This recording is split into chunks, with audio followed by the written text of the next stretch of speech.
And then we've got these more protests being planned for today. I mean, do you think that Abdallah Hamdok's resignation will impact the protest movement in any way? Well, the protesters have had really the same demands for many weeks now, and they will continue to press for those demands with or without Abdallah Hamdok. Those demands are essentially the release of those who've been detained in these protests, also the release of pro-democracy activists more generally, and bringing to account those responsible for the deaths and injuries of dozens of people. Obviously now the protesters are doubling down on those demands with so many people being killed and injured. There's no turning back as far as they're concerned. You've got to remember these are many of the same people who fought to overthrow Omar al-Bashir, the former leader of Sudan, who had ruled over them for decades.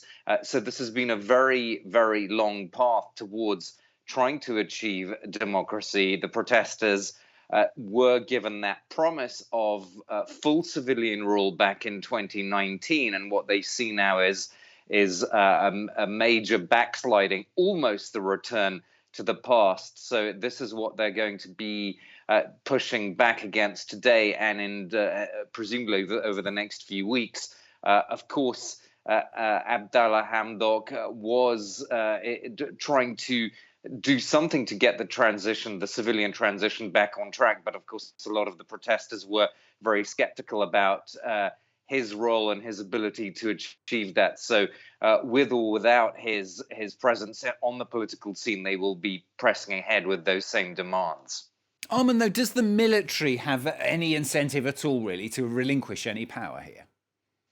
Well, I think, again, if one goes back to Hamdok's role in the last few weeks before he resigned, he was trying to build some sort of consensus between the various political factions in Sudan.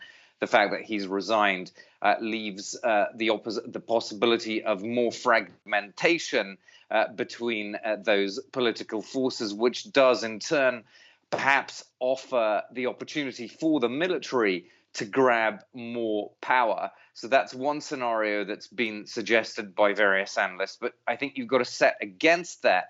What are the risks of the military grabbing more power? Well, I think quite simply those are that they could participate, that sort of power grab could bring the country even closer to economic collapse. The economic situation is already very, very difficult for a lot of people.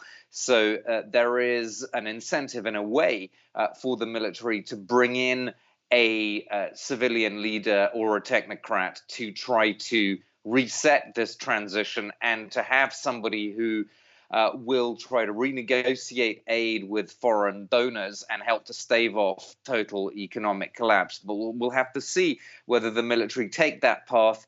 Will they appoint someone to reset the transition at all, or will they just simply stay in charge as they are right now? Will they appoint someone to replace Hamdok, and what sort of a figure would that person be? We'll have to wait and see. Finally, Armen, what about the international community? Is there anything they can do to put any pressure on at all?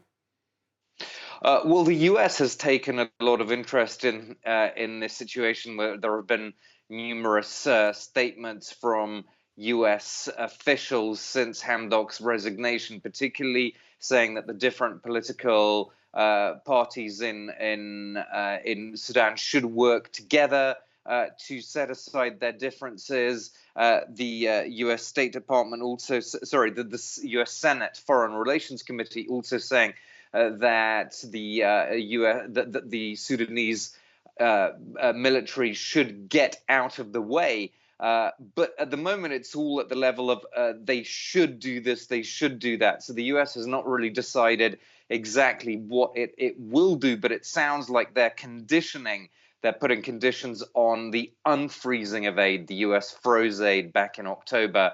It sounds as if they're not going to unfreeze that aid unless they see real progress towards a civilian transition. Armen, thanks very much. Armen Georgian, our international affairs editor there.